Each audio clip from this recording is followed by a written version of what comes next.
वहीं पार्लियामेंट के budget session में हंगामे के आसार हैं। बता दें कि सदर जमहूरिया के खिताब का आम आदमी पार्टी बॉयकॉट करेगी। बजट सेशन से पहले सियासी पारा हाई हो गया है।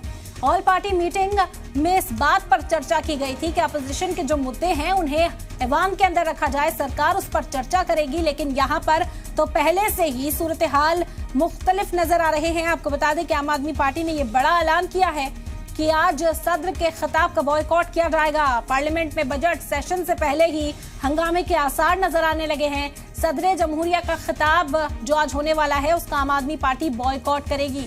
बता दें कि बजट सेशन से पहले सियासी पारा हाई है। महंगाई, बेरोजगारी, चीन और इसी तरह के जो माली हालात से जुड़े हुए मुद्दे हैं उन पर अपोजिशन मुसलसल चर्चा की मांग हाउस के अंदर करता रहा। हालांकि मरकजी सरकार के जो मुद्दे हैं वो कुछ मुख्तलिफ थे और उन मुद्दों पर चर्चा चाहती थी सरकार। हालांकि सरकार की ओर से कहा गया कि अपोजिशन तमाम मुद्दे ऐवान के अंदर पेश करे, लेकिन उससे पहले ही बॉयकॉट का जो सिलसिला है वो शुरू हो गया। रिवायती एक तरीका है, बजट पेश करने से पहले सदर का खिताब होता है। इसी सिलसिले में आज सदर जमहूरिया द्रौपदी मुर्मू खिताब करने वाली हैं ऐवान में, लेकिन उससे पहले आम आदमी पार्टी ने इसका बॉयकॉट करने का ऐलान कर दिया है। सियासी पारा ऐवान की शुरुआत से पहले ही यहाँ पर देखा जा रहा है। बजट सेशन की शुरुआत है, कल आम बजट पेश होना है, आज सदर का खिताब है, लेकिन उससे पहले ही अपोजिशन यहाँ पर हंगामे के पूरे आसार दिखाती हुई